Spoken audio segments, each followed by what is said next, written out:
British telegraph പത്രത്തിൽ British സിറ്റിസണായിട്ടുള്ള ഒരു മുസ്ലിം journalist report ചെയ്തിരിക്കുകയാണ്. അമേരിക്കയിൽ നിന്നും ബ്രിട്ടീഷ് സിറ്റിസൺഷിപ്പ് ആപ്ലിക്കേഷൻ കൊടുത്തവരുടെ എണ്ണം 26% കൂടി. അതായത് അമേരിക്കയിൽ താമസിക്കുവാൻ അമേരിക്കൻ സിറ്റിസണിന് താല്പര്യമില്ല. അപ്പം ഇതുമായിട്ട് ബന്ധപ്പെട്ട് ഇതിനെപ്പറ്റി ഒരു അന്വേഷണം ഞാൻ നടത്തി. എന്താ ഈ സംഭവം? എന്താണ് ഈ ആൾക്കാർ ഈ അൺസർട്ടനിറ്റി ആയിട്ടുള്ള ബ്രിട്ടനിലോട്ട് എന്തിനാണ് കുടിയേറുന്നത്? കാരണം ബ്രിട്ടനിൽ എക്കണോമിക് ക്രൈസിസ് ആണ്, ഒരു റെസഷൻ്റെ മോഡാണ്. ഈ പറയുന്ന റിപ്പോർട്ടിൻ്റെ അകത്ത് എന്താണ് യാഥാർത്ഥ്യം? ഒരു ജേർണലിസ്റ്റിക്കലായിട്ടുള്ള ഒരു എൻക്വയറിയാണ്, വേണമെങ്കിൽ അതിൻ്റെ ഒരു പ്രോബ് നടത്തി എന്തുവാണ് ഈ സംഭവം, എന്താണ് ഇതിൻ്റെ കാര്യം. അപ്പോൾ അതായത് നിങ്ങൾക്ക് മനസ്സിലാക്കണം, ജേർണലിസത്തിനകത്ത് ഒരു സ്പിൻ ഡോക്ടേഴ്സ് ഉണ്ട്. ഒരു കമ്മ്യൂണിറ്റിക്കെതിരെ അല്ല ഒരു സംഭവത്തിനെതിരെ കാര്യങ്ങൾ വരുമ്പോൾ അതിനെ മറിച്ചിടാൻ വേണ്ടി വേറെ രീതിയിൽ റിപ്പോർട്ട് അങ്ങ് മാറ്റും. ഇതൊരു ഗെയിമാണ് ബേസിക്കലി.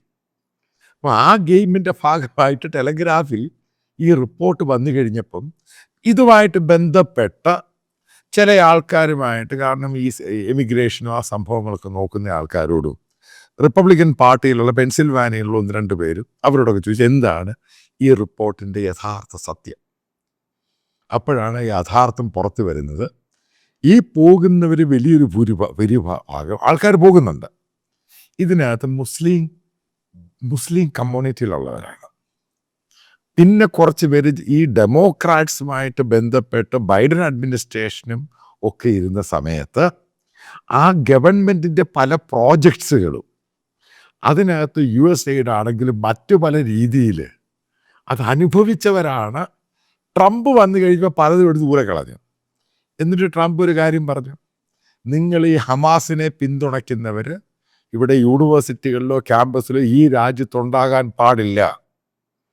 അപ്പോൾ അതിനെ തുടർന്ന് ജസ്റ്റിസ് ഡിപ്പാർട്ട്മെൻറ്റ് എൻക്വയറി നടത്തി, പല ആൾക്കാരെയും കണ്ടുപിടിച്ചു. അപ്പോൾ അവരോടൊക്കെ വളരെ കൃത്യമായിട്ട് പറഞ്ഞിട്ടുണ്ട്. കാരണം ഇവരെല്ലാം അറേബ്യൻ രാജ്യത്തും മറ്റുള്ള രാജ്യങ്ങളിൽ നിന്നൊക്കെ കുടിയേറിയവരാണ്. അപ്പോൾ അവിടുത്തെ അധ്യാപകരുണ്ട്, പല യൂണിവേഴ്സിറ്റിയിലെ ഹമാസിന് വേണ്ടി പ്രചരണം ക്യാമ്പയിൻ നടത്തിയവരുണ്ട്. അതായത് ഗ്ലോബലായിട്ടുള്ള ഇസ്ലാമിക ഫണ്ടിങ്ങിൻ്റെ ഭാഗമായിട്ട് ഫണ്ട് സ്വീകരിച്ചവരുണ്ട്.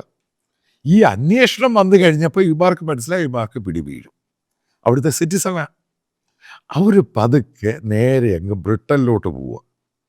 ഇതാണ് ഇതിൻ്റെ പുറത്ത് ഉള്ള ഏറ്റവും വലിയ സംഭവം. അപ്പോൾ ചില പേരുകൾ, കാരണം ചില പേരുകളൊക്കെ ഈ ടെലഗ്രാഫ് പത്രം പറയുന്നുണ്ട്. ഇവരൊക്കെ ബേസിക്കലി ട്രംപിനെ തോൽപ്പിക്കാൻ വേണ്ടിയല്ല. നേരത്തെ ട്രംപ് മത്സരിച്ച് കഴിഞ്ഞപ്പോൾ, രണ്ടാമത്തെ പ്രാവശ്യം ട്രംപ് പ്രസിഡൻ്റായ ഇലക്ഷൻ മത്സരിച്ച സമയത്ത് ഈ മാനിപ്പുലേഷനിൽ കൂടെ തോൽപ്പിച്ചു എന്ന് പറഞ്ഞാൽ അതിനെതിരെ ക്യാമ്പയിൻ. അത് യഥാർത്ഥത്തിൽ ബൈഡൻ ജയിച്ചതാണ്. ട്രംപ് വളരെ മോശമായൊരു സംഭവം. ഈ ക്യാമ്പയിൻ്റെയൊക്കെ ഉസ്താദന്മാരാണ്, അവരെയാണ് ഇപ്പോൾ ഇവരാണ് പതുക്കെ അവിടുന്ന് ഭയന്ന് അവിടുന്ന് പോകുന്നത്. ഇതാണ് എൻ്റെ യഥാർത്ഥം. ഇതാണ് ഈ ജേർണലിസ്റ്റിക്കൽ സംഭവത്തിനകത്തുണ്ടാക്കുന്ന സ്പിൻ ഡോക്ടേഴ്സ് എന്ന് പറയുന്നത്. അപ്പം അതിനനുകൂലമായിട്ട് ഒരു ബ്രിട്ടീഷ് സിറ്റിസൺ, അവിടുത്തെ മുസ്ലിം കമ്മ്യൂണിറ്റിയുള്ള സിറ്റിസൺ, ബ്രിട്ടനാണ് അമേരിക്കയെക്കാളും നല്ലത്, അവിടെയാണ് സേഫ് എന്ന് പറയാൻ വേണ്ടി ഉണ്ടാക്കിയൊരു ലേഖനമാണ് ഈ സംഭവം. അത് ആ പത്രം എടുത്ത് കൊടുത്തു.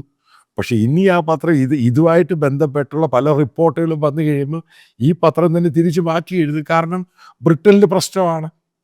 കാരണം ഇതേപോലെയുള്ള ഡെമോക്രാറ്റിക് പാർട്ടി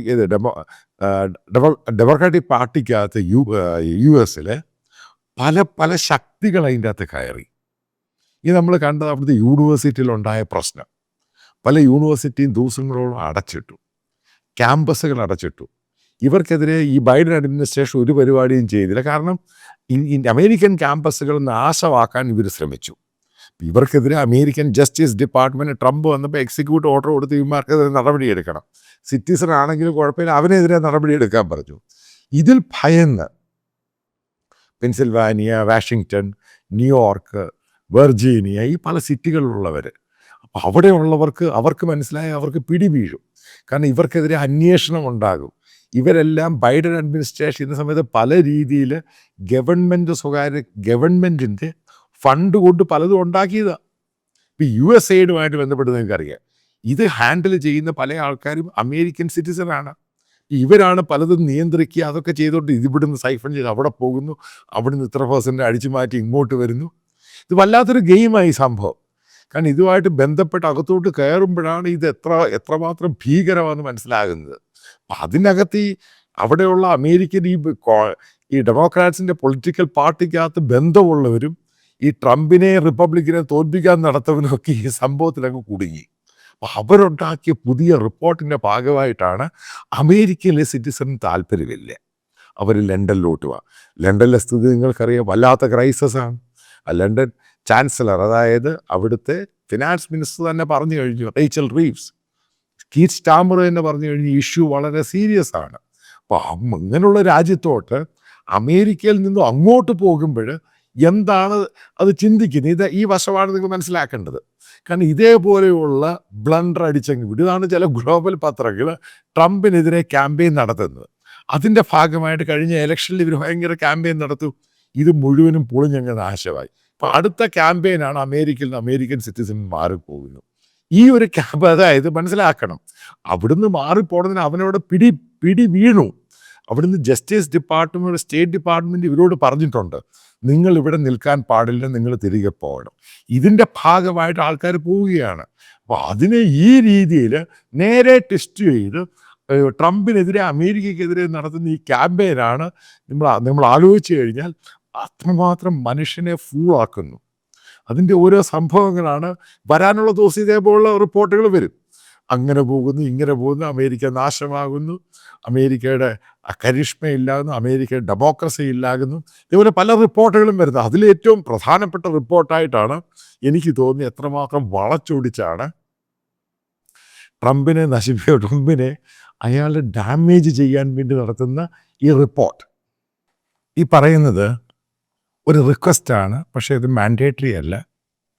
ഈ ചാനൽ പൂർണ്ണമായിട്ട് ഫ്രീ ആയിരിക്കും.